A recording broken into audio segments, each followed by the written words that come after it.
If home is where the heart is, mine needs a pacemaker. I'm Ian Calloway, 38 years old, residential architect, and apparently the biggest fool in suburban Portland. My wife Marina thinks I don't notice things. Wrong. I notice everything. Every new silk blouse that costs more than my monthly car payment. Every mysterious text that makes her smile in ways I haven't seen in years. Every lie wrapped in designer perfume. Before we dive deeper into this story, I have one small request. Please subscribe, drop a like, comment, and hit that hype button to boost this channel so more people can discover these incredible Reddit stories. It started 3 months ago at the Henderson's barbecue. I was standing by the grill, flipping burgers like the domesticated husband I'd become, when I overheard Marina's friends Gina and Tia whispering near the pool. "She's glowing," Gina said, her voice carrying that particular tone women use when they're discussing someone else's secrets. Like, actually glowing. "It's not the yoga," Tia replied with a knowing smirk. "Trust me." I pretended to focus on the meat, but my architect's ear, trained to catch every detail in client meetings, picked up every word. "How long has it been going on?" Gina asked. 2 months, maybe 3. She says he makes her feel alive again. Says Ian's become boring. Boring. The word hit me like a sledgehammer to the chest. I'd been working 60-hour weeks to pay for Marina's lifestyle, designing custom homes for Portland's elite while she played boutique buyer for some overpriced clothing store downtown. Boring. That night, Marina came home late again. "Traffic was murder," she said, not meeting my eyes. Her hair was messed up in a way that suggested activities more vigorous than sitting in traffic. "How was work?" I asked, testing. "Oh, the usual. Vendors, inventory, boring stuff." She disappeared into our walk-in closet, the one I'd custom designed with hidden compartments for her jewelry. The irony wasn't lost on me. I'd built the perfect hiding place for someone who'd learned to hide everything. I started paying attention. Really paying attention. Marina had always been beautiful. 5'6", blonde with the kind of smile that made men stupid. But lately she'd upgraded everything. New workout clothes, expensive lingerie I never saw her wear around me, and a confidence that seemed to radiate from somewhere I couldn't touch. The breakthrough came 2 weeks later. Marina was in the shower, singing off-key to some pop song, when her phone buzzed on the nightstand. We'd always had an open phone policy, or so I thought. The message preview made me freeze. "Can't wait to feel you again. Tonight was incredible. L. Not Ian, not her boring architect husband. L. I grabbed our shared iPad and opened her messages. What I found was better than any blueprint I'd ever drawn. A complete architectural plan of my wife's betrayal. Months of messages, photos I won't describe, and meeting times that coincided perfectly with her late work nights. The name that kept appearing was Lowell Prewitt. I knew him. Everyone in our social circle did. He owned a high-end auto parts supply company, drove a restored 1969 Mustang like he was compensating for something, and had the kind of aggressive handshake that screamed insecurity. He was also married to Emily, a sharp-tongued legal assistant who could cut glass with her wit. The messages were explicit, detailed, and absolutely damning. But what really got to me wasn't the connection. It was the way Marina talked about our marriage. "Ian's so predictable," she'd written. "Same routine every day. Work, dinner, TV, sleep. Lowell makes me feel like a woman again." Another message. "He actually listens to me. Ian just nods and goes back to his blueprints." And the eliminator.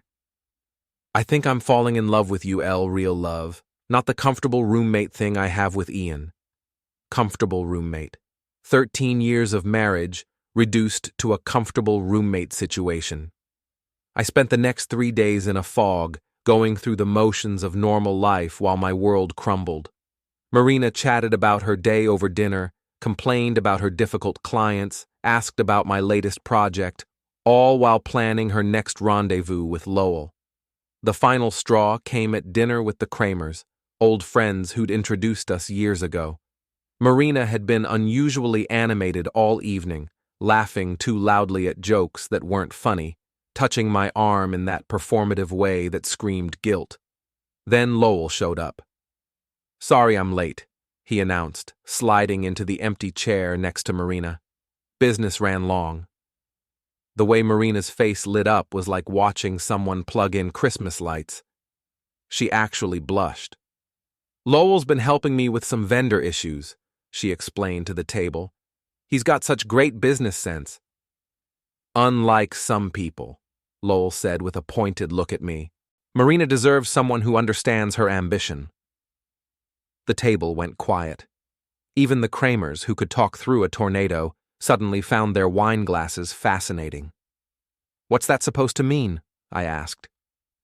Lowell leaned back, that smug smile spreading across his face. "Just that Marina's got big dreams. She needs a real man who can match her energy, not someone who's content drawing pretty pictures of other people's houses." Marina didn't defend me. She just sat there, looking between us like she was watching a tennis match. "Ian's a successful architect," Mrs. Kramer said weakly. "Success is relative," Lowell replied. "Marina tells me he's been stuck at the same firm for 8 years. No ambition. Me? I built my business from nothing. Marina appreciates that kind of drive." I looked at my wife. She was staring at her plate, but I could see the small smile playing at the corners of her mouth. She was enjoying this. "You seem to know a lot about what my wife appreciates," I said quietly. "We talk," Lowell said. "Really talk. Communication is important in any relationship." That's when Marina looked up, her eyes bright with something that might have been excitement or cruelty. "Lowell gets me, Ian. He understands what I need." The words hung in the air like smoke from a house fire. I stood up slowly, my chair scraping against the hardwood floor I'd helped the Kramers choose 3 years ago. "Where are you going?" Marina asked. "Home," I said. "Apparently I have some blueprints to work on." I walked out, leaving my wife with her lover and our confused friends. In the parking lot, I sat in my car for 20 minutes, hands shaking with rage and humiliation. Marina had just announced her affair to our closest friends, and she'd done it with a smile. That night, she came home at 2 a.m., reeking of cologne that wasn't mine. "We need to talk," she said, but I was already walking toward my home office. "Tomorrow," I called back. "I have work to do." I spent the night planning. Not houses this time, something much more satisfying. If Marina wanted a real man who understood ambition, she was about to meet one. But first, I needed help. Rob Zeller had been my best friend since college, the kind of guy who'd help you move a body without asking questions. He was also a contractor who'd worked on half the custom homes I'd designed, which meant he understood the value of a solid foundation and proper planning. I called him at 6 a.m. "This better be good, Calloway," he growled into the phone. "I haven't had coffee yet." "Marina's cheating on me." Silence, then, "I'll be right over." Rob showed up 20 minutes later with coffee and the kind of grim expression he usually reserved for foundation problems. He was built like a linebacker, 6'2", broad shoulders, hands that could crush walnuts. More importantly, he had zero tolerance for people who screwed over his friends. "Tell me everything," he said, settling into my kitchen chair. I laid it all out, the messages, the lies, the public humiliation at dinner. Rob listened without interruption, his jaw getting tighter with each detail. "That snake," he said when I finished. "And Marina, Jesus, Ian, I'm sorry." "Don't be sorry," I said. "Be helpful. I need advice. You want me to have a conversation with Lowell? Because I'm very good at conversations." "No violence, Rob. I'm thinking bigger than that." He raised an eyebrow. "Bigger how?" I pulled out my laptop and showed him the evidence I'd compiled. Screenshots of messages, a timeline of their meetings, financial records showing Marina's increased spending on clothes and hotels. I'd organized it all like a project proposal, complete with charts and documentation. Holy shit, Rob whistled. You've got enough here to bury them both. That's the idea. But I need a lawyer first, someone good. I know just the person. Margaret Klein had a reputation for being tougher than a $2 steak and twice as hard to swallow. She'd handled Rob's messy divorce 3 years earlier and had left his ex-wife's lawyer looking like he'd been hit by a freight train. Her office was downtown, all glass and steel, with a view that probably cost more than most people's cars.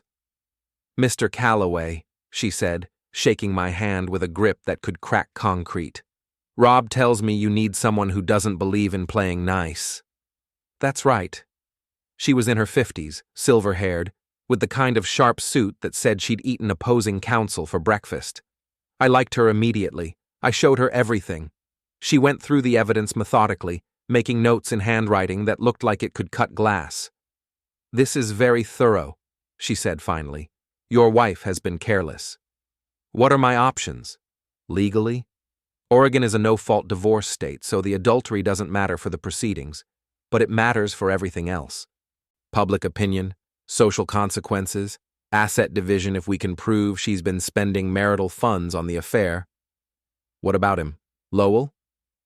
Ms. Klein smiled, and it wasn't a nice expression. That's where things get interesting. If we can prove he's been using his business resources to facilitate this affair, company car, expense accounts, business trips that were actually romantic getaways, his wife might have grounds for her own lawsuit.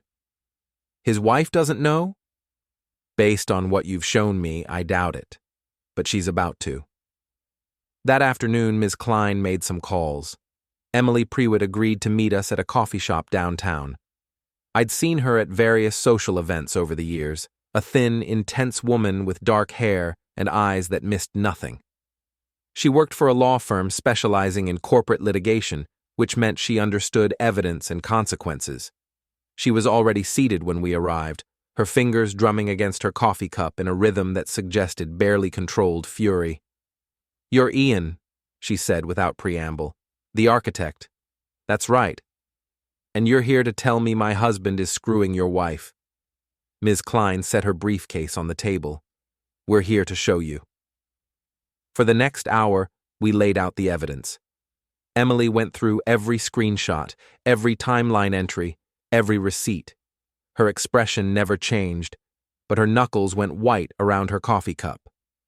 How long? She asked finally.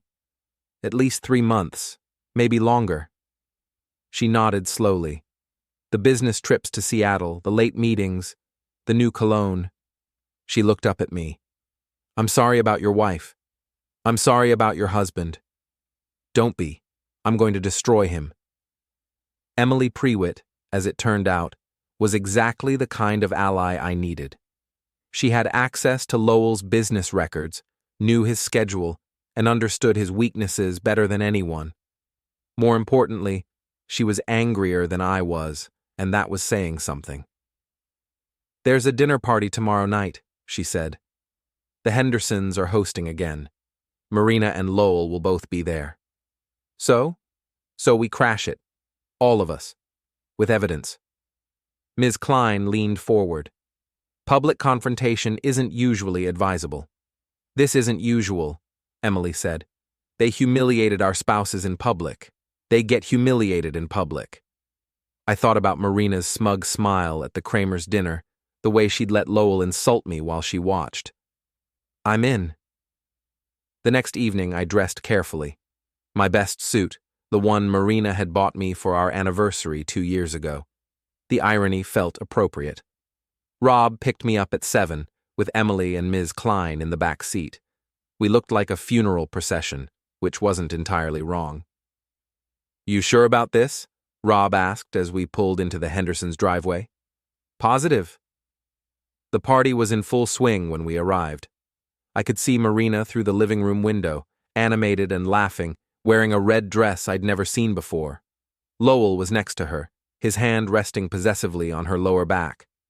Showtime, Emily said. We walked in without knocking. The Hendersons' house was one I'd designed 5 years earlier, all open spaces and flowing lines, perfect acoustics for what we had planned. Marina saw me first. Her face went through a series of expressions: surprise, confusion, and finally fear. She said something to Lowell, who turned and spotted Emily. "What the hell are you doing here?" he called out, loud enough to stop conversations across the room. "We need to talk," Emily said, her voice carrying clearly through the sudden silence. "Not here," Marina said, moving toward us. "Ian, what's going on?" Ms. Klein stepped forward and opened her briefcase. "We're here to discuss your relationship with Mr. Prewitt." The room went quiet. I could hear the ice maker cycling in the kitchen, someone's nervous breathing, the tick of the grandfather clock in the hallway. "I don't know what you're talking about," Marina said, but her voice shook. "Really?" I pulled out my phone and opened the message thread. "Then maybe you can explain this text from 2 days ago. Can't wait to have you inside me again. The hotel room with the mirror was incredible." Gasps from the crowd. Someone dropped a wine glass. Marina's face went white. "Ian, please." "Or this one," Emily said, producing her own phone. "From my husband to your wife. Ian's such a pathetic loser. I can't believe you've wasted 13 years on him." Lowell stepped forward, his face red with anger or embarrassment. "You're invading our privacy." "Privacy?" Rob laughed, and it wasn't a pleasant sound. "You've been screwing each other in public for months. The whole neighborhood knows." "That's not true," Marina said weakly. Ms. Klein pulled out a manila folder. "Hotel receipts, Mr. Prewitt, charged to your business account, the Marriott downtown every Tuesday for the past 6 weeks. Room service charges for champagne and strawberries, very romantic for a business meeting." The crowd was pressing closer now, drawn by the drama like moths to a flame. I recognized most of them: friends, neighbors, people Marina and I had socialized with for years. Their faces showed a mixture of shock, embarrassment, and fascination. "This is insane," Lowell said, but his voice lacked conviction. "What's insane?" Emily said, her voice rising. "Is that you've been lying to me for months while spending our money on your whore." The word hit Marina like a physical blow. She actually staggered backward. "Emily, please," she whispered. "Please what? Please don't tell everyone what you are. Please don't show them the photos you sent my husband." "Photos?" someone in the crowd whispered. Ms. Klein held up another folder. "Explicit images, sent via text message, time-stamped and verified, along with detailed descriptions of encounters and disparaging comments about both spouses." Marina was crying now, mascara running down her cheeks. "Ian, I'm sorry. I made a mistake." "A mistake?" I stepped closer, and she backed away. "A mistake is forgetting to pay a bill or burning dinner. This is a choice. A series of choices made over months while you lied to my face every single day. We can work this out," she pleaded. "Marriage counseling, whatever you want." "What I want," I said, my voice carrying clearly through the silent room, "is a divorce. Ms. Klein filed the papers this morning." More gasps. Marina looked around the room, seeing the faces of our friends and neighbors, all of them witnessing her complete humiliation.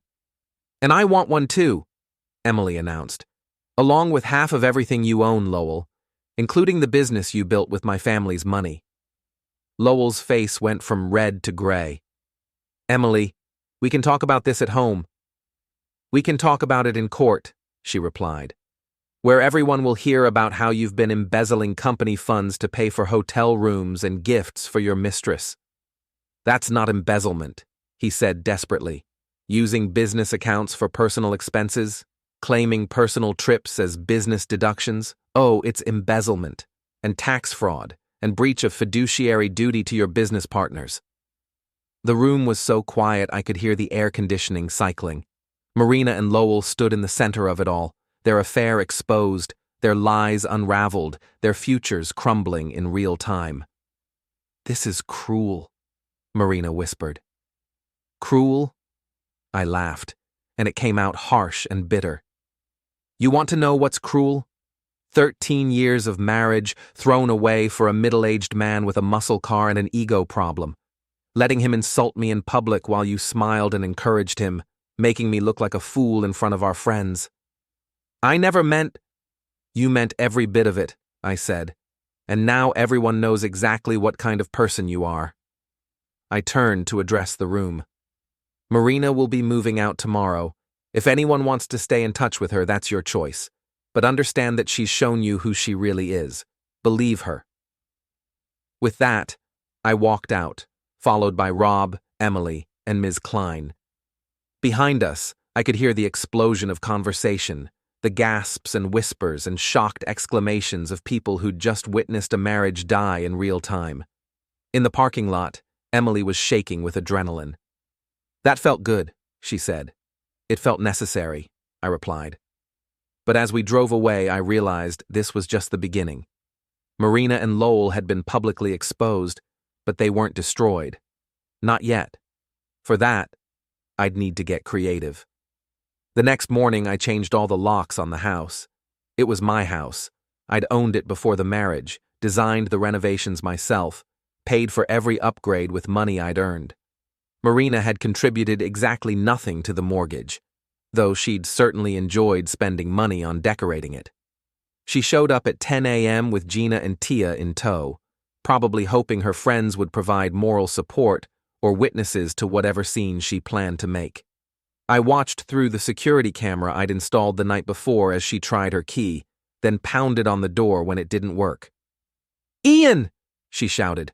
"Open this door right now!" I opened it, but kept the chain lock engaged so she could only see a slice of my face. "What do you want, Marina?" "I want to come home. We need to talk."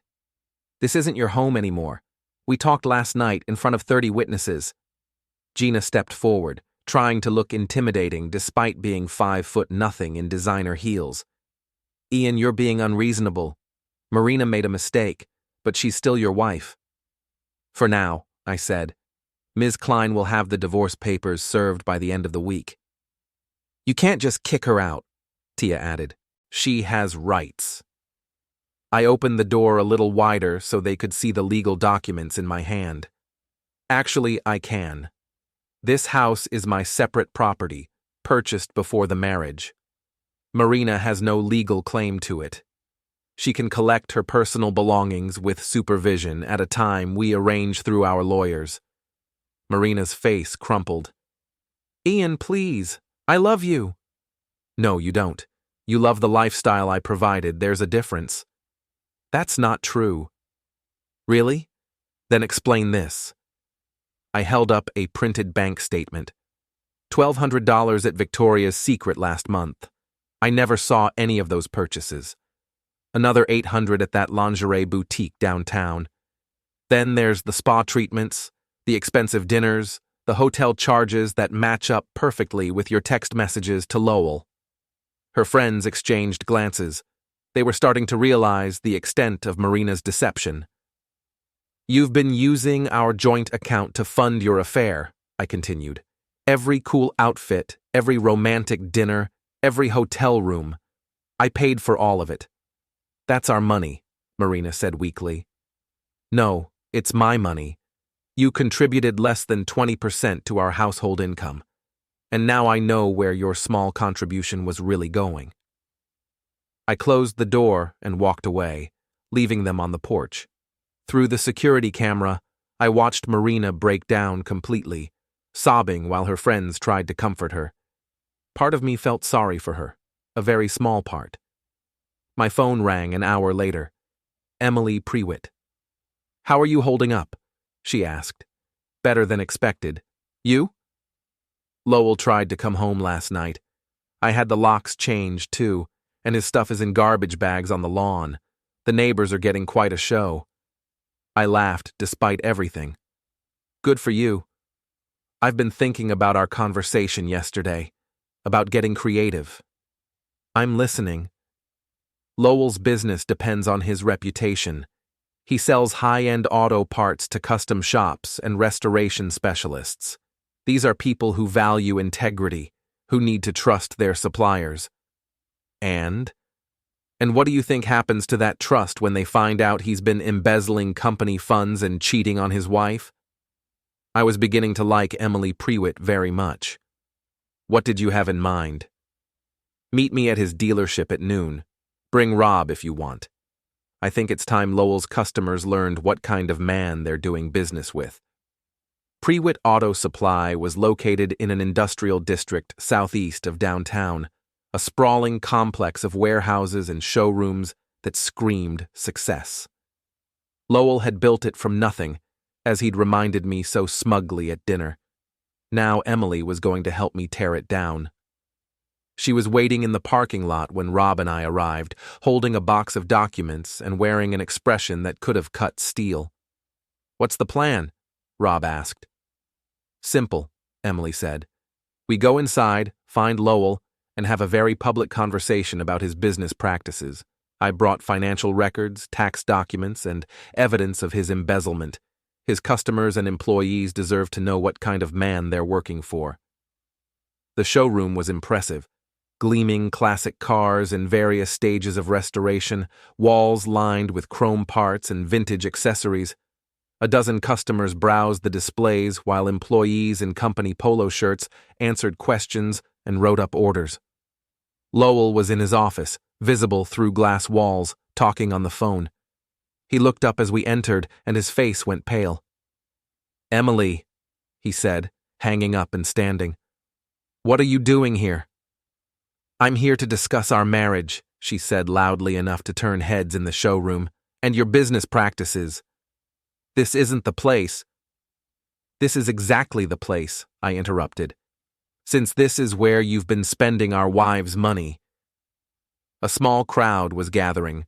Customers, employees, even the receptionist had stopped typing to listen. Emily opened her box and pulled out a stack of papers. "Ladies and gentlemen, I'd like to introduce you to my husband, Lowell Prewitt, adulterer, embezzler, and tax cheat." "Emily, stop," Lowell hissed, but she was just getting started. "For the past 6 months, my husband has been having an affair with a married woman.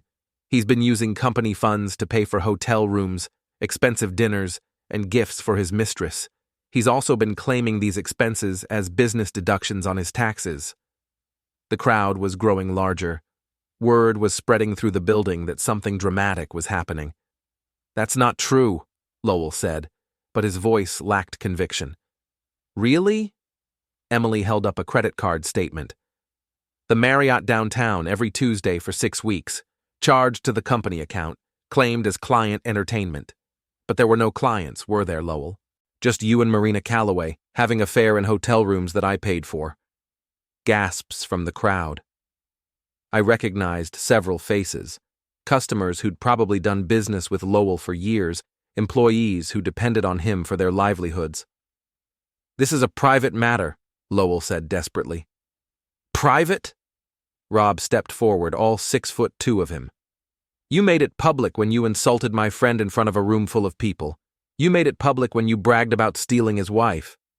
"I didn't steal anyone." "No, you're right," I said. "You can't steal something that's given away freely. But you can destroy it.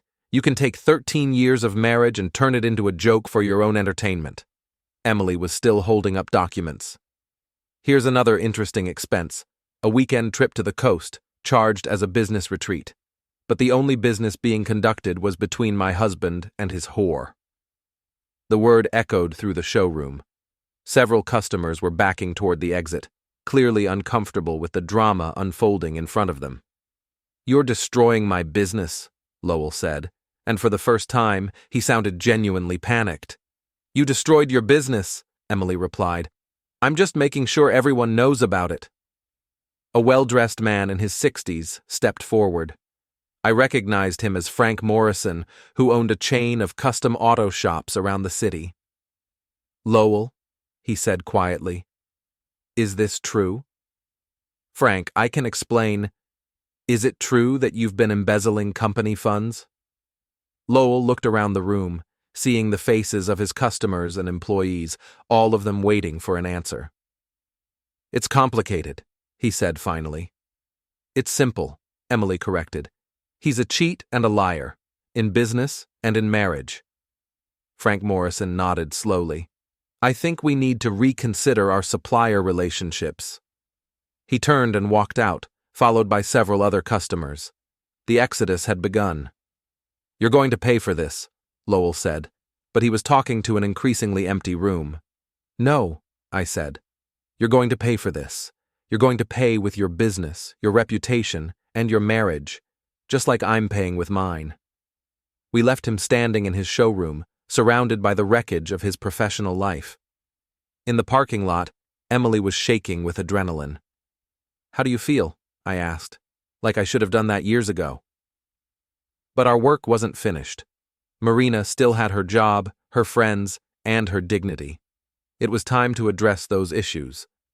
Marina worked at Bella Boutique, an upscale clothing store in the Pearl District that catered to wealthy women with more money than sense. She'd been there for 3 years, using her employee discount to build a wardrobe that cost more than most people's cars. I'd never visited her at work, but I knew the layout from her descriptions. Small, exclusive, with a clientele that valued discretion and privacy. Perfect for what I had planned. I arrived at 2 p.m. on a busy Saturday when the store would be full of customers. Marina was helping a well-dressed woman select a dress when she saw me through the window. Her face went white. I walked in like I belonged there, nodding to the other customers, examining the merchandise with the casual interest of a potential buyer. Ian, Marina said, abandoning her customer. What are you doing here? Shopping, I said loudly enough for everyone to hear. I thought I should see where my money has been going. The store went quiet. Marina's boss, a thin woman named Patricia who looked like she'd been carved from ice, emerged from the back room. Is there a problem here? She asked. No problem, I said. I'm just Marina's husband, soon to be ex-husband, actually. I wanted to thank you for employing my wife and giving her such generous employee discounts. Patricia's eyes narrowed. She clearly sensed trouble. Marina's been an excellent employee, she said carefully. I'm sure she has. Very dedicated to her work, though I have to wonder about her time management skills. What do you mean? I pulled out my phone and opened the calendar app. Well, according to her text messages, she's been having an affair for the past 6 months, mostly on Tuesday afternoons when she told me she was working late. The customers were staring now, their shopping forgotten in favor of the drama unfolding in front of them. Ian, please, Marina whispered. Not here. Why not here? You had no problem conducting your affair on company time. I have the messages to prove it. Patricia stepped forward. Sir, I'm going to have to ask you to leave. Of course, I said. But first, let me ask you something. Did you know that Marina has been using her position here to facilitate her affair? Meeting her lover during work hours, using the store's Wi-Fi to send explicit messages, even bringing him here after hours? Marina's face went from white to gray. That's not true. Really? Then explain this message from 3 weeks ago. Can't wait to show you the store after closing. We'll have the whole place to ourselves. Patricia's expression shifted from protective to furious. Marina, is this true? I can explain. Did you bring a man into my store after hours without permission? The silence stretched out like a held breath. Finally, Marina nodded. You're fired, Patricia said. Clean out your locker and leave. Patricia, please. Now! I left Marina to deal with the consequences of her choices and walked out into the afternoon sunlight. My phone was already ringing. How did it go? Emily asked. She's unemployed. Good. Lowell's lost 3 major accounts since this morning. Word travels fast in the auto restoration community. What's next? I've been thinking about that. They've lost their jobs, but they still have each other, and they still have their social circle. Not for long, I said. I have an idea. The charity gala was Marina's favorite event of the year, a black tie fundraiser for the Children's Hospital that drew Portland's social elite like moths to a flame. Marina had been planning her outfit for months, talking endlessly about the dress she'd ordered, the jewelry she'd wear, the people she'd impress. She wouldn't be going this year, of course. Her invitation had been tied to our joint membership in the hospital's patron society, and I'd made sure to inform them of our impending divorce. But that didn't mean she wouldn't try to attend. Emily had kept her invitation. Lowell's business had been a major sponsor for years, though that relationship was now in jeopardy. She called me 3 days before the event. "They're planning to go together," she said.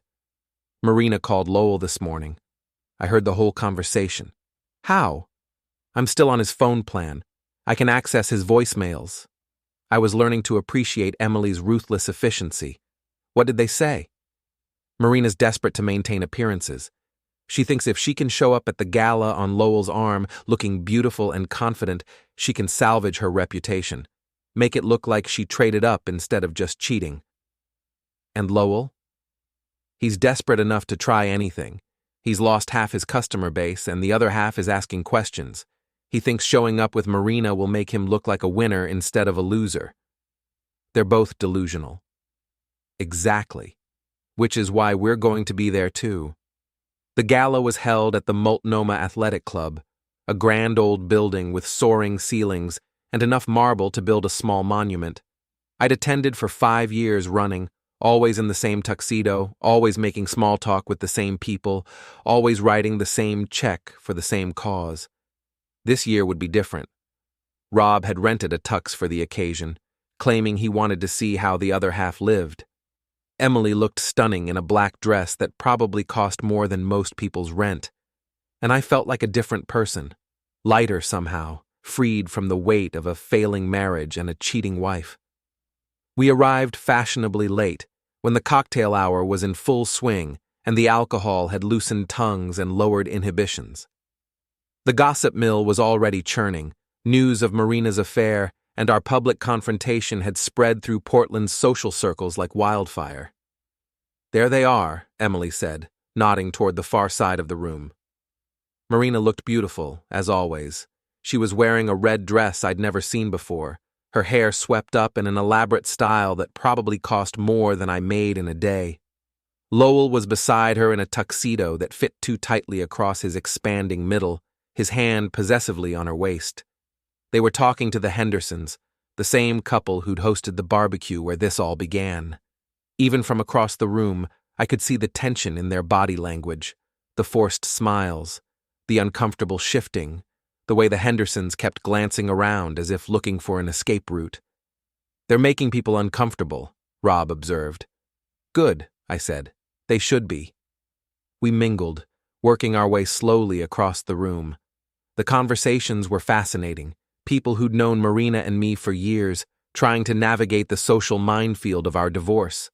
Some were sympathetic to me, others seemed to blame me for not keeping my wife satisfied, and a few clearly just enjoyed the drama. "Ian!" a voice called out. I turned to see Margaret Chen, a real estate agent who'd sent me several clients over the years. "I heard about you and Marina. I'm so sorry." "Thank you, Margaret. I'm doing better than expected." "Good for you. And between you and me?" She leaned closer, lowering her voice. "Everyone knows what really happened. Marina's not getting much sympathy. I appreciate that. That man she's with, Lowell something, he's been calling my office all week, trying to sell his house. Apparently he needs cash fast." "Interesting. Financial troubles?" "From what I hear, his business is falling apart." "Serves him right, if you ask me." The evening continued, a carefully choreographed dance of social warfare.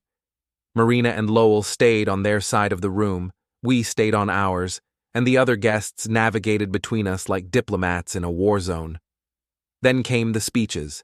Dr. Williams, the hospital's chief of staff, took the podium to thank the major donors. He started with the usual suspects, the old Portland families with foundations and trust funds, the tech entrepreneurs who'd made their fortunes in the dot-com boom, the business leaders who valued the tax deductions as much as the charitable cause. "And of course," he continued, "we want to thank Prewitt Auto Supply for their continued support over the past 5 years." A spotlight swung toward Lowell, who stood and waved awkwardly. The applause was polite but lukewarm. However, Dr. Williams continued, and I felt a chill of anticipation.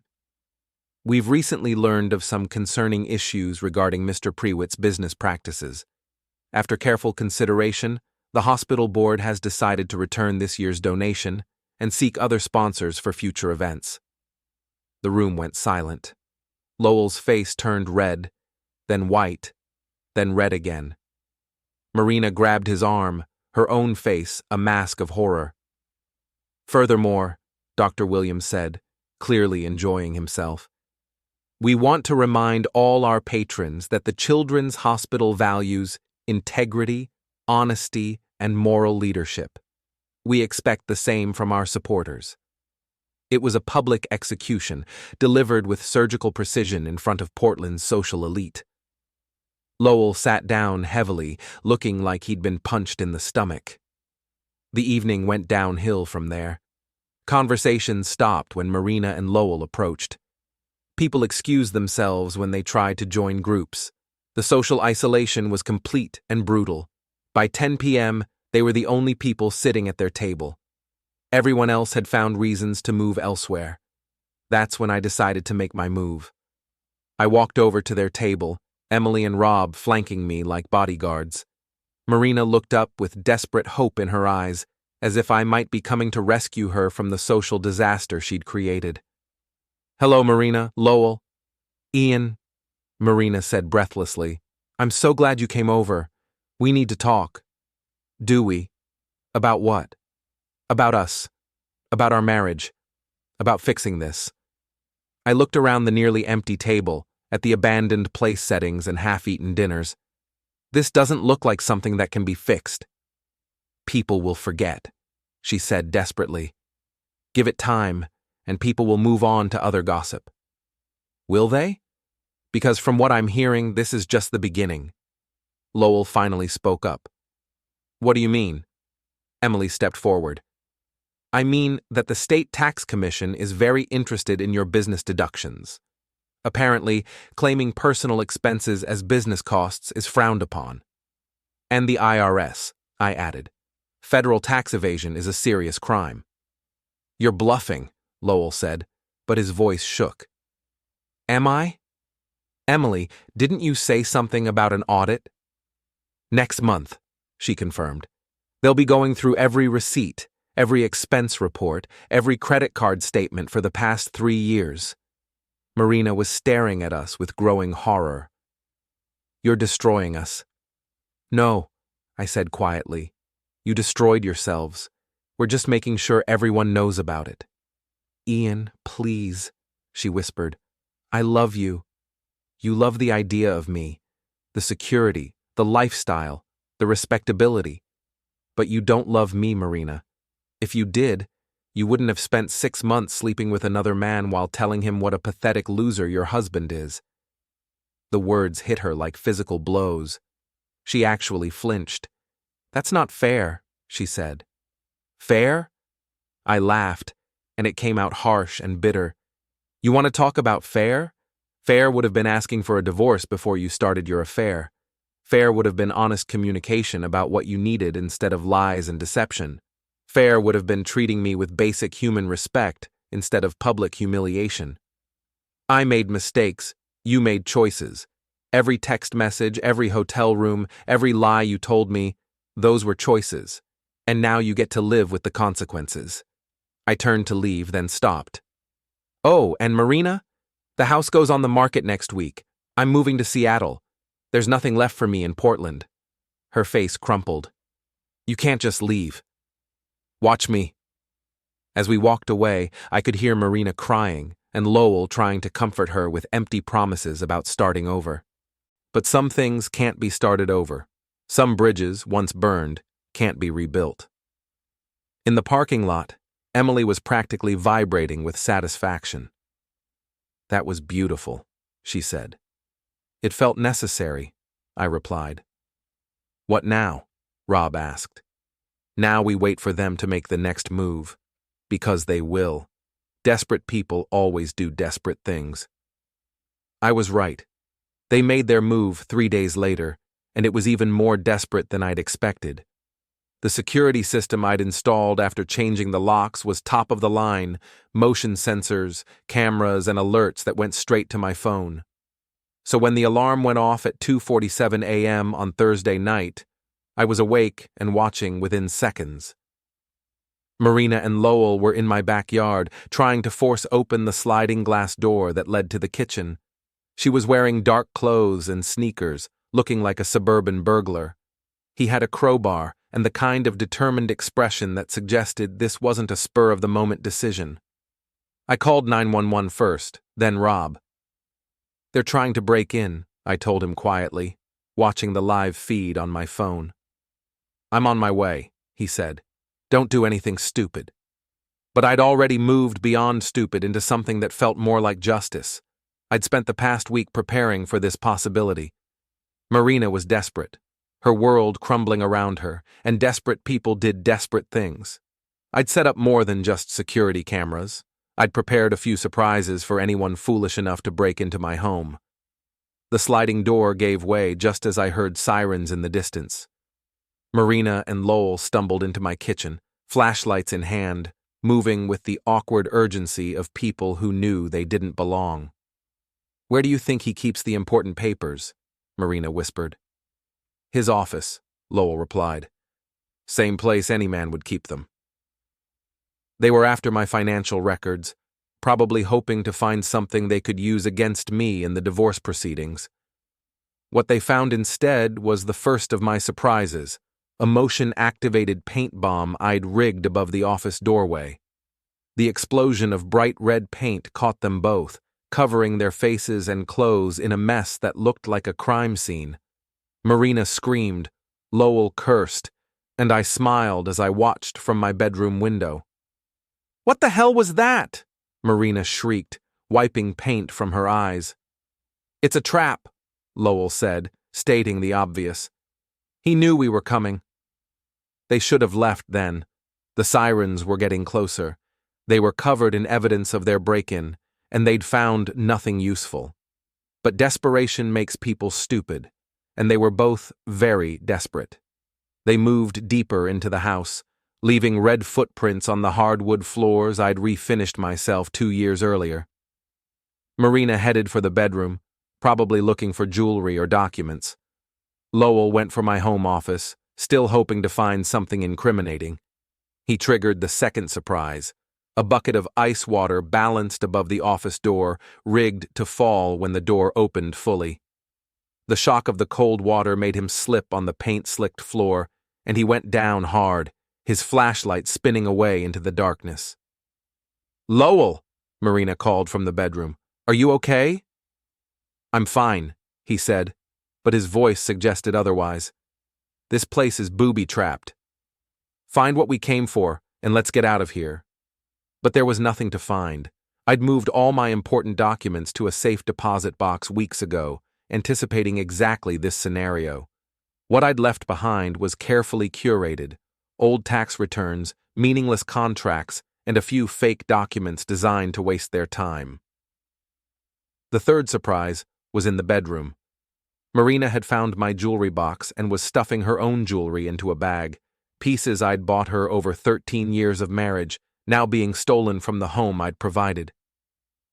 The motion sensor detected her presence and triggered the final trap: a hidden speaker that began playing a recording of her own voice.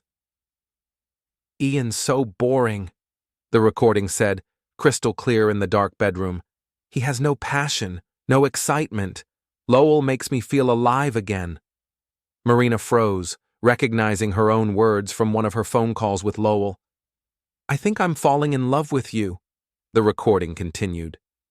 "Real love, not the comfortable roommate thing I have with Ian." "Turn it off!" she screamed, but the recording kept playing.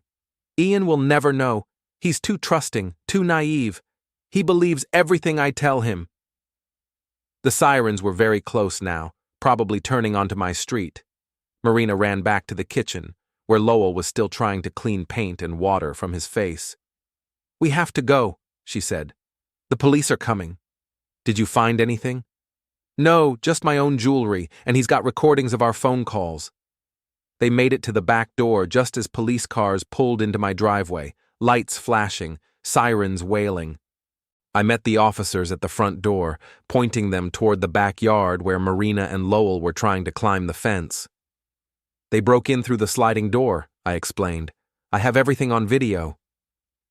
The arrest was almost anticlimactic.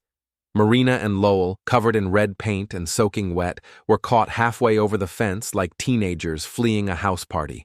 The evidence was overwhelming: broken glass, paint footprints, stolen jewelry, and video footage of the entire break-in.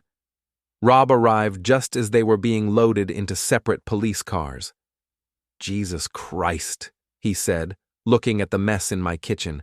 "You really went all out." I wanted to be thorough. Marina saw me watching from the doorway and started screaming, "You set us up! You knew we were coming!" "Of course I knew," I called back. "You're predictable, Marina. You always have been." "This is entrapment." "No, this is justice.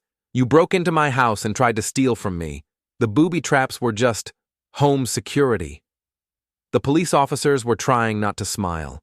One of them, a sergeant named Martinez, came over to take my statement. "Those were some creative security measures," he said. "I'm an architect. I believe in good design. Paint bombs and water buckets? Non-lethal deterrence. I didn't want to hurt anyone, just identify and delay any intruders until you arrived." Well, it worked. They'll both be charged with breaking and entering, attempted burglary, and destruction of property. As the police cars drove away, I stood in my ruined kitchen and felt something I hadn't experienced in months: complete satisfaction. Marina and Lowell had finally pushed too far, and now they were facing real consequences: criminal charges, court dates, and the kind of public humiliation that would follow them for years. But I wasn't done yet. The trial was set for 6 weeks later, which gave me plenty of time to prepare my final act. Marina and Lowell had been released on bail, but the conditions were strict: no contact with me, no approaching my property, and no leaving the county without court approval. They were trapped, desperate, and running out of options. Perfect. Emily had filed for divorce and was systematically dismantling Lowell's business empire. The tax audit had revealed years of questionable deductions, and the IRS was demanding payment of back taxes plus penalties. His remaining customers were fleeing, his employees were looking for new jobs, and his assets were being frozen pending the outcome of multiple investigations. Marina was in even worse shape. Fired from her job, facing criminal charges, and blacklisted from Portland's social circles, she'd been forced to move in with her sister in a rundown apartment complex on the wrong side of town. Her designer wardrobe and luxury lifestyle were distant memories. But I wanted more than their financial ruin. I wanted complete and total humiliation, delivered in the most public way possible. The opportunity came from an unexpected source: local television news. Channel 8's investigative reporter, Jessica Walsh, had been following the story of Portland's suburban revenge scandal, as the media had dubbed it. She'd covered the charity gala confrontation, the business failures, and the break-in arrests. Now she wanted to do a follow-up piece about the upcoming trial. "It's a story that has everything," she told me during our phone interview.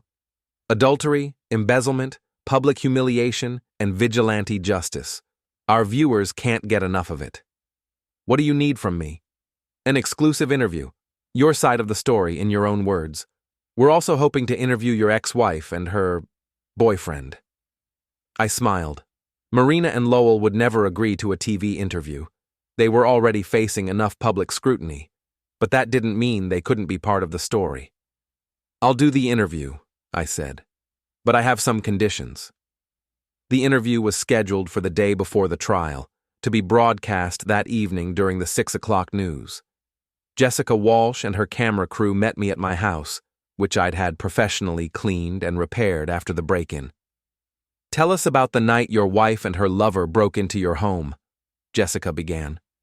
I walked her through the entire sequence: the security footage, the booby traps, the arrest.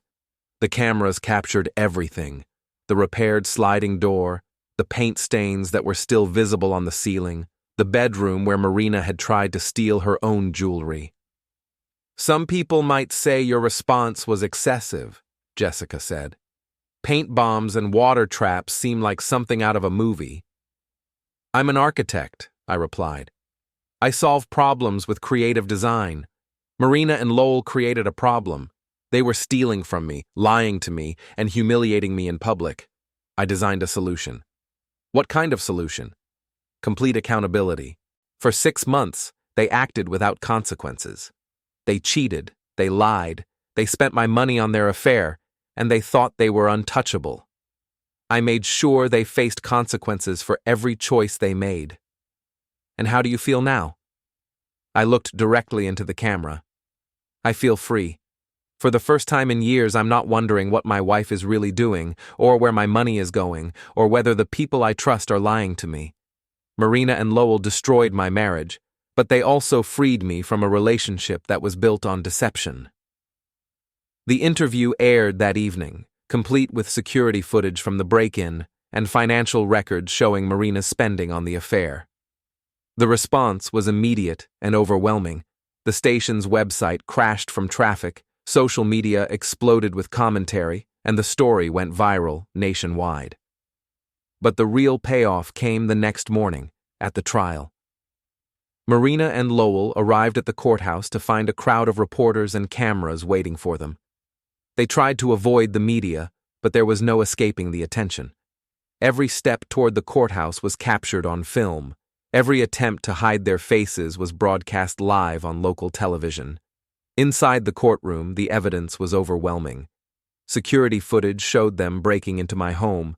Their fingerprints were on the stolen jewelry, and the paint on their clothes matched the paint bombs they'd triggered. Their lawyer tried to argue entrapment, but the judge wasn't buying it. "The defendants chose to break into Mr. Calloway's home," Judge Harrison said during sentencing. "The fact that he had prepared security measures doesn't excuse their criminal behavior." Marina got 6 months in jail, suspended to probation and community service. Lowell got the same, plus restitution for the damage to my property. But the real punishment was the media coverage. Their mugshots were on the front page of the newspaper, their names were trending on social media, and their story was being discussed on talk shows across the country. As we left the courthouse, Marina tried one last desperate play. "Ian," she called out, pushing through the crowd of reporters. "Please, can we talk?" I stopped and turned, the cameras rolling, the reporters leaning in to catch every word. "What do you want to say, Marina?" "I'm sorry. I'm so sorry for everything. I made terrible mistakes, and I hurt you, and I know I don't deserve forgiveness, but—" "You're right," I interrupted. "You don't deserve forgiveness. You had 13 years to be honest with me, 13 years to treat me with respect, 13 years to honor the vows you made. Instead, you chose to lie, cheat, and steal. You chose to humiliate me in front of our friends. You chose to break into my home and try to destroy me, even after you'd already destroyed our marriage." The crowd was silent, hanging on every word. "So no, Marina, I won't forgive you. I won't take you back. I won't give you another chance to lie to me or use me or humiliate me. You made your choices, and now you get to live with them." "But I love you," she whispered, tears streaming down her face. "No, you don't. You love the idea of not facing the consequences of your actions. You love the idea of having someone to take care of you while you do whatever you want. But you don't love me, Marina. If you did, we wouldn't be here." I turned to address the cameras directly. "Let this be a lesson to anyone who thinks they can lie, cheat, and steal without consequences.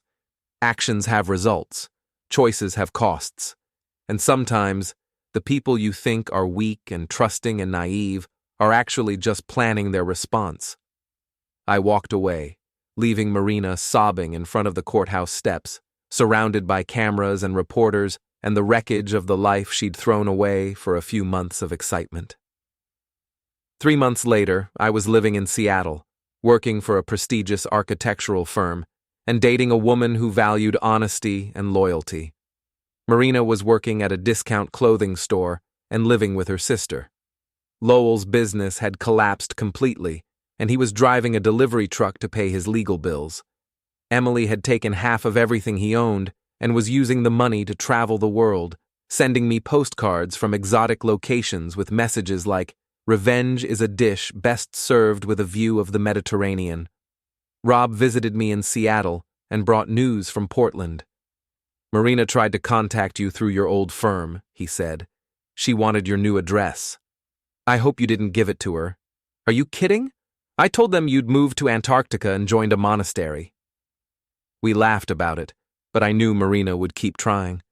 Some people never learn that their actions have consequences, that bridges once burned can't be rebuilt, that trust once broken can't be repaired. But that was her problem now, not mine. I designed the perfect revenge, complete, thorough, and absolutely final. Marina and Lowell had gotten exactly what they deserved, and I'd gotten exactly what I needed: freedom from a marriage built on lies, justice for the wrongs committed against me, and the satisfaction of knowing that sometimes the good guys really do win. As I stood on the balcony of my new apartment, looking out at Elliott Bay and the Olympic Mountains beyond, I raised a glass of wine to the setting sun. "Here's to new beginnings," I said to no one in particular, "and to making sure the people who deserve consequences actually get them." The sun disappeared behind the mountains, painting the sky in shades of red and gold. It was beautiful, honest, and real. Everything my marriage to Marina had never been. I finished my wine and went inside to work on the blueprints for my new life.